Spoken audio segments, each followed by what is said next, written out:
Hello, welcome to my YouTube channel MRS academy में आप सभी का स्वागत है। तो हम क्लास 12th केमिस्ट्री के महत्वपूर्ण टॉपिक को डिस्कस कर रहे थे। उसमें हमने पिछले टर्म पे राल्ट के नियम को डिस्कस किया था। तो राल्ट के नियम को कैसे क्या है और इसका डेरिवेशन हमने डिस्कस कर लिया। अब उसी पर आज हम कुछ न्यूमेरिक डिस्कस करेंगे और ये बहुत इंपॉर्टेंट है राल्ट का नियम बोर्ड एग्जाम 2025 के लिए। तो आइए देखते हैं न्यूमेरिक को कैसे करते हैं। ठीक है, तो हमने यहाँ 2-3 न्यूमेरिक ले रखे हैं, उसको सॉल्व करेंगे। यदि 5 ग्राम ग्लूकोज को 50 ग्राम जल में घोला जाता है तो विलयन के वाष्प दाब की गणना कीजिए। तो हमने राल्ट के नियम में बताया था कि वाष्प दाब मूल प्रवाह के बराबर होता है, ये समानुपाती होता है। तो हमने यहाँ विलयन का वाष्प दाब और मूल प्रवाह लिखा है। तो यहाँ जो राल्ट का नियम होता है वही तो होता है कि विलयन का वाष्प दाब बराबर यहाँ हमने जब ये समानुपाती हटाते हैं तो एक कांस्टेंट ले लिया और ये शुद्ध वाटर शुद्ध जल का E0 मतलब शुद्ध जल का वाष्प दाब। तो इसी में अब देखो क्या क्या दिया गया है। इसमें 5 ग्राम ग्लूकोज दिया गया है, ठीक है, और 500 ग्राम जल क्या दिया गया है, यानी हमें 500 ग्राम जल, ठीक, और P0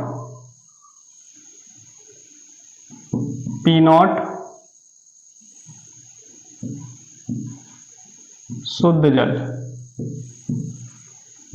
इसकी वैल्यू होती है कितनी, 760 ml। ये परमानेंट फिक्स रहती है, वायुमंडलीय दाब के अकॉर्डिंग होती है शुद्ध जल की वायुमंडलीय दाब। अब यहाँ पर देखेंगे तो अब यहाँ देखो, अब हमने मूल प्रवाह को वाटर के और ग्लूकोज के फॉर्मेट में लिख लिया। कैसे, विलयन का वाष्प दाब शुद्ध जल का वाष्प दाब मूल प्रवाह। यहाँ क्या है, जल के मोलों की संख्या, यहाँ जल प्लस ग्लूकोज के मोलों की संख्या, तो ये हो गया मेरा मूल प्रवाह। अब इसको हम वेट के फॉर्मेट में लिखेंगे। ये क्या है, ये है जल का द्रव्यमान और ये जल का अणुभार। ये है जल का भार और ये है जल का अणुभार। ये ग्लूकोज का भार, ये ग्लूकोज का अणुभार। तो हम ये सारी चीजें निकालेंगे कैसे, पता होनी चाहिए। तो सबसे पहले मुझे जो पता है वो लिख लेते हैं। तो हमें ये तो PS निकालना ही है। P0 कितना है, P0 यानी शुद्ध जल का मान, और यहाँ जल का भार रखेंगे कितना, जल का भार दिया है 5 ग्राम बटे जल का अणुभार ये H2O, तो जल का अणुभार। बहुत सारे बच्चों को अणुभार निकालना आता नहीं होगा। तो अणुभार का मतलब होता है जो भी कंपाउंड है उसके अणुओं का कुल भार। तो जल हाइड्रोजन का परमाणु क्रमांक होता है 1 और भार होता है, भार भी 1.008 होता है, तो 1 को ही काउंट करते हैं। ऐसे ऑक्सीजन का परमाणु क्रमांक होता है 8 लेकिन परमाणु भार होता है 16, तो भार लगभग क्रमांक का 2 गुना होता है। तो जल का परमाणु भार होगा 18। कितना होगा, 18। तो मैं इसका 1 का बता देता हूं निकालना, बाकी सब अपना निकाल लेंगे, ठीक है। तो जैसे जल का इसका होता है 1 बार गुणा कितने अणु हैं 2, प्लस ऑक्सीजन का होता है 16 और 16 ऑक्सीजन के कितने अणु हैं 1, तो 16 और 2 18। इसका भी बता देता हूं, कार्बन का परमाणु क्रमांक होता है 6 और परमाणु भार होता है 12। तो यहाँ 12 और कार्बन के कितने अणु हैं 6, प्लस हाइड्रोजन का 1 और हाइड्रोजन के 12 अणु, प्लस ऑक्सीजन का 16 और इसके कितने अणु हैं 6। ये टोटल 180 निकलेगा। कैलकुलेशन अपनी कर लें, ठीक। तो ये देखो जल का अणुभार और ये ग्लूकोज का अणुभार, तो यहाँ यही वैल्यू रखेंगे। तो शुद्ध जल का pH वैल्यू, शुद्ध जल, चलो मैं यहाँ रख लेता हूँ, जल का अणुभार 5 ग्राम और जल का भार 5 ग्राम और अणुभार मोलर द्रव्यमान 18 ग्राम बटे, यहाँ जल का भार 5 ग्राम बटे 18 प्लस ग्लूकोज का द्रव्यमान, ग्लूकोज कितना है 500 बटे 180 ग्राम। ठीक है, यहाँ इसकी वैल्यू रखेंगे PS। शुद्ध जल की pH वाष्प दाब होता है 760 गुणे 5/18/5/18 प्लस 500/180। तो इसको कैलकुलेट करेंगे। PS 760 गुणे 5/18, यहाँ एलसीएम हो जाएगा 180, 18 दाई 180, 50 गुणे 10, 5 गुणे 10 हो जाएगा, प्लस यहाँ 180 से 180 कट जाएगा, यहाँ बचेगा 500/180। अब ये 180 ऊपर जाएगा तो PS बराबर 760 गुणे 5, सॉरी इधर दिख नहीं रहा होगा तो मैं इसको इधर कर लेता हूँ, इधर इसको मैं हटा देता हूँ, थोड़ी जगह हो जाएगी। तो ये निकालना तो आ ही गया, तो इसको मैं हटा देता हूँ। ठीक है,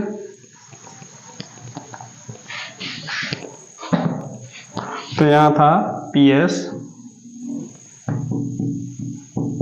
760 गुणे,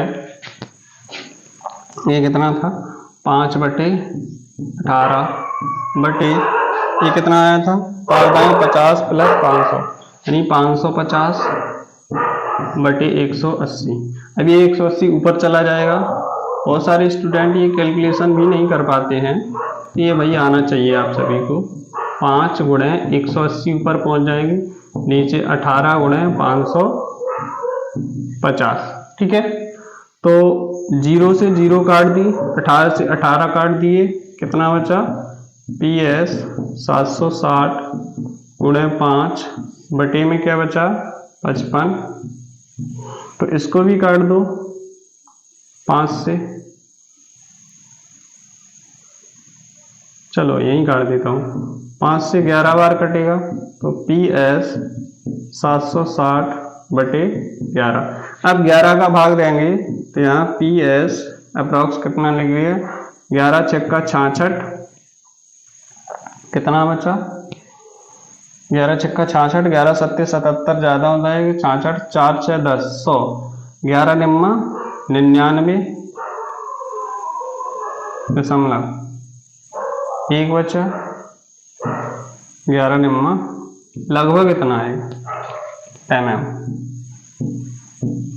तो ये किसका विलयन का वाष्प दाब निकला। समझ में आई बात।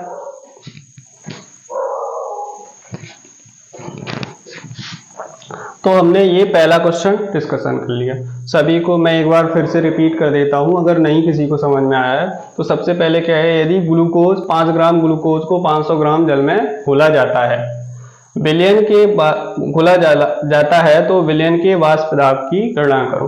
तो हम वाष्प दाब राउल्ट के नियम से निकालते हैं, और राउल्ट का नियम होता है विलयन का वाष्प दाब समानुपाती मूल प्रवाह, जो भी उसके अणुओं का मूल प्रवाह है। तो हमने ये राउल्ट का नियम लिख लिया, ये विलयन का वाष्प दाब, ये शुद्ध जल का वाष्प दाब, ये है मोल प्रवाह। अब मोल में जो भी अणु होंगे उनकी मोलों की संख्या लेंगे। तो इसका हमने मोल प्रवाह में 2 प्रकार के अणु हैं, जल और ग्लूकोज।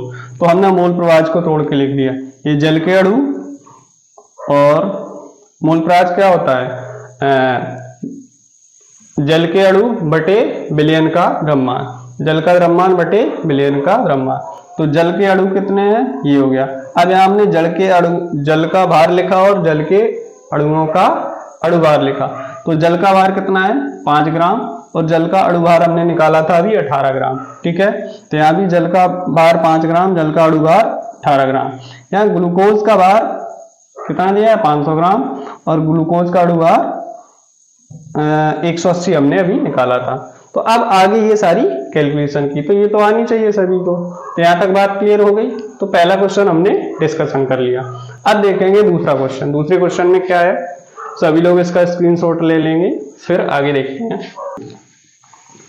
और ये बहुत इंपॉर्टेंट है, आप सभी न्यूमेरिक तैयार करके जाएंगे। तो अब है क्वेश्चन नंबर दूसरा। क्वेश्चन नंबर दूसरा एक बार पढ़ लेते हैं। यदि 10 ग्राम सुक्रोज को 500 ग्राम एथिल अल्कोहल में घोला जाता है, यदि एथिल अल्कोहल का वाष्प दाब 900 mm, तो विलयन का वाष्प दाब क्या होगा? तो यहाँ दो चीजें क्या है, 10 ग्राम सुक्रोज और यहाँ 500 ग्राम एथिल अल्कोहल विलेय। ये विलायक है और सॉरी ये विलायक है, ये विलेय है। ठीक, तो इसमें देखो अब हमारा फॉर्मूला क्या है, सॉल्यूशन P0। अब यहां पर वहां मेरे पास क्या था, जल के अणु और क्या था, ग्लूकोज, जल और ग्लूकोज। यहां देखो क्या है, सुक्रोज और एथिल अल्कोहल। तो यहां सुक्रोज के अणु रखेंगे। अब घोला किस में जा रहा था, वहां विलेय था, यहाँ एथिल अल्कोहल में घोला जा रहा है, तो यहाँ एथिल अल्कोहल रखेंगे, एथिल अल्कोहल और मोल प्रभाज किसका, एथिल अल्कोहल। ठीक, क्योंकि विलेय किस में घोला जा रहा है, एथिल अल्कोहल, तो उसी का रखेंगे। अब यहाँ पर P0, यहाँ देखो इसका एथिल अल्कोहल का मोल वाष्प दाब दे रखा है 900 mm। अब यहाँ हमें ये सारी वैल्यू रखनी है। तो सुक्रोज का फॉर्मूला क्या होता है, C12H22O11, C12H22O11, ethyl alcohol C2H5OH। ठीक, इनके अणुभार पता होने चाहिए। कैसे पता होंगे, ये आप सभी को निकालने होंगे। तो मैं बता देता हूं इनके डायरेक्टली। इसका कितना होता है 342 और इसका होता है 46। ठीक है, अणुभार। अब यहां हम निकालेंगे वाष्प दाब। तो PS एथिल अल्कोहल का, हाँ सॉल्यूशन हो गया। एथिल अल्कोहल का वाष्प दाब दिया गया है 900 mm और क्या दिया गया है, अब इसको मैं लिख लेता हूं। इसमें एथिल अल्कोहल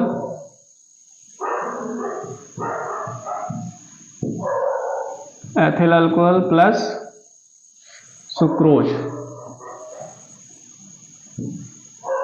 को मैं S लिख लेता हूं। ठीक है,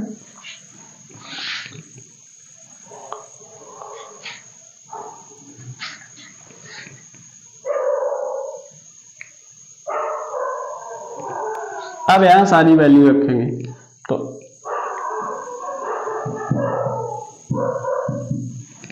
ध्यान से सुनेंगे।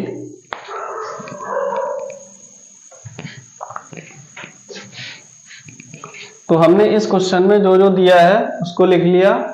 क्या क्या दिया गया है, 900 एथिल अल्कोहल का वाष्प दाब गुणा, यहाँ एथिल अल्कोहल का द्रव्यमान रखेंगे, कितना है 500 ग्राम। पहले इसको मैं लिख लेता हूं इस फॉर्मेट में, एथिल अल्कोहल का भार बटे अणुभार। यहाँ एथिल अल्कोहल का भार बटे अणुभार, यहाँ सुक्रोज का भार बटे अणुभार, ये सुक्रोज S है। ठीक है, तो अब इनकी सबकी वैल्यू रखेंगे। तो PS 900 गुणे एथिल अल्कोहल कितना है 500 ग्राम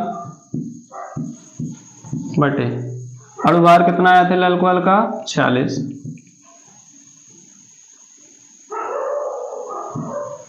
बटे यहाँ 500 बटे 46 प्लस यहाँ सुक्रोज का अणुभार कितना है 10 ग्राम, अणुभार कितना है 342। तो ये हो गया। तो अब इसको सॉल्व करेंगे तो इसका जो भी कैलकुलेशन आएगा, इसका कैलकुलेशन मैं आधा कर देता हूँ, बाकी जो बड़ी कैलकुलेशन होगी वो आप सभी लोग कर लेंगे।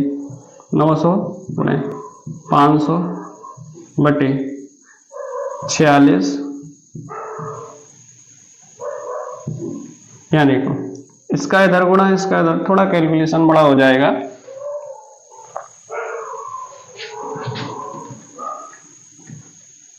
500 गुणे 342 प्लस 10 गुणे 46 बटे में 46 गुणे 342। अब ये ऊपर वैल्यू पहुंच जाएगी, ये नीचे रहेगी, तो 900 गुणे 500 गुणे ये वाली वैल्यू ऊपर पहुंच जाएगी 46 गुणे 342 बटे में क्या बचेगा, यहाँ 46 बचा और ये वैल्यू, तो 46 और यहाँ क्या बचा 500 गुणे 342 प्लस 10 गुणे 46, ये बचा हुआ है। अब यहाँ पर देखो कुछ कट रहा हो तो काट दो, 46 से 46 कट जाएगा, ठीक है। यहाँ कुछ कॉमन है, कुछ कॉमन हो तो कॉमन ले लो, 900 गुणे 500 गुणे 342 बटे यानी को 500 गुणे 342 और 10 गुणे 46, तो 10 से यानी यहाँ पर 10 कॉमन है, यहाँ बचा 50 गुणे 342 प्लस 46, तो 10 से एक जीरो कट गया। यहाँ लिख लेते हैं आगे, मैं कोशिश कर रहा हूँ कि ज़्यादा कैलकुलेशन कर दूँ, बाकी गुणा भाग आप सभी कर पाएंगे। 900 गुणे 50 गुणे 342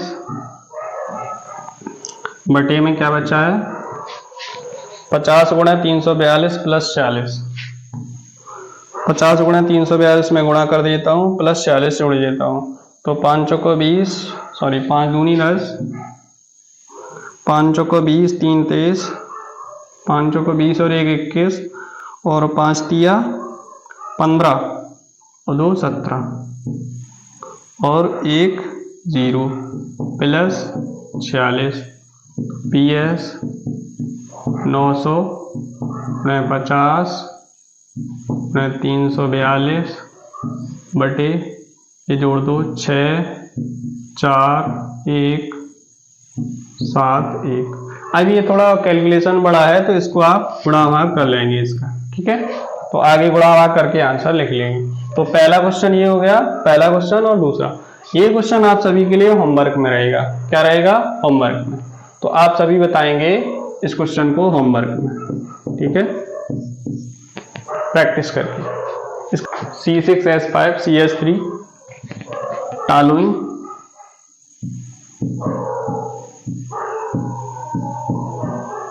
C6H5 CS3 और बेंजीन, बहुत सारे लोगों को पता नहीं होगा C6 और इनके अणुभार निकाल के यहाँ वैल्यू रखनी है, बाकी दिया है सभी लोग कर पाएंगे।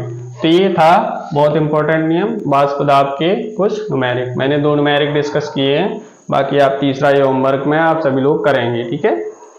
और अगले टर्म पे कोई नया टॉपिक लेंगे। अगर वीडियो अच्छी लग रही है तो आप वीडियो को लाइक करें, चैनल को सब्सक्राइब करें, ठीक है। और अगर अच्छी नहीं लग रही है तो डिसलाइक भी कर सकते हैं। बट मैं इतना कहूँगा कि जो भी मैं टॉपिक बता रहा हूँ ये सारे इंपॉर्टेंट, बोर्ड एग्जाम के लिए एकदम रट लेना है सभी को, ठीक है। बाकी नेक्स्ट वीडियो, थैंक यू।